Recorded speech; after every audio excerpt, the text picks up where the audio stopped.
If they haven't fixed their problems, how are we supposed to trust them? What's taking so long? We are due an explanation. The state owes it to the people of California and to these kids. Parents are demanding answers now, a month after the state was supposed to release its investigation into its troubled COVID testing lab. The lab's now being used to process tests for students across the state.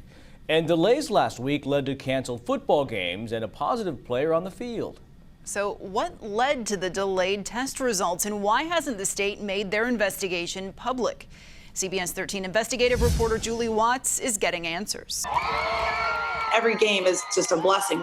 After a year without Friday night lights or in-person classes, every week of this short 6-game season, teams anxiously await their weekly ticket to play.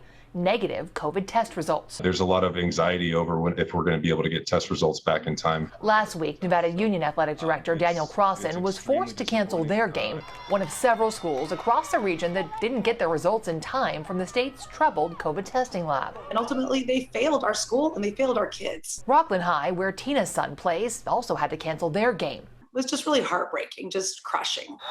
Other schools were cleared to play Friday with costly last-minute rapid tests from a different lab, but when the state finally returned Amador's PCR results Sunday, a player who had a negative rapid test got a positive result from the state lab.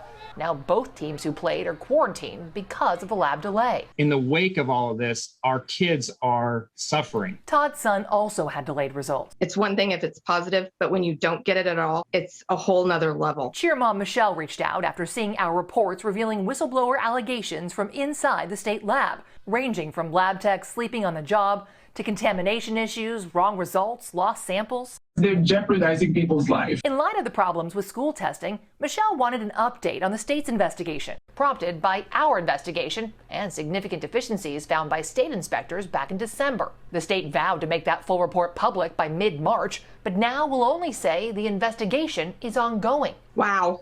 If they haven't fixed their problems, how are we supposed to trust them? What's taking so long?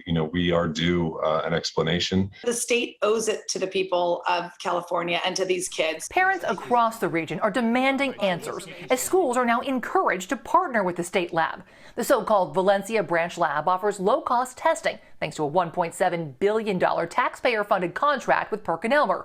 It requires they return results in 24 to 48 hours. It was well beyond 48 hours. If you're encouraging somebody to use the lab, then the lab should be doing what it's supposed to be doing.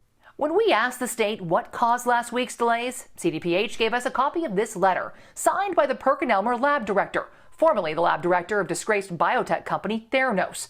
The letter, allegedly sent to CDPH clients, claims water checks and routine maintenance would delay results. Really? You had kids not play because you were doing your maintenance? Well, CBS 13 has now obtained internal emails sent by top management revealing a contamination issue last week that resulted in a halt to production. If there was a contamination, then everybody should know that there was a contamination. It's the cover-up that's the problem, right? CDPH refused to comment on the contamination. It's not clear if the state was aware. Are those positive? Now some are wondering if the positive players were actually positive, and parents are demanding answers and accountability. I feel like we're being lied to. And the hardest part is really that there's no recourse. There's no penalty for this. The bottom line is this all could have been avoided. When we asked PerkinElmer if it denied that the contamination incident caused the delayed results, the lab would only say, quote, "The lab takes the integrity of our results very seriously, including the potential for false positive results.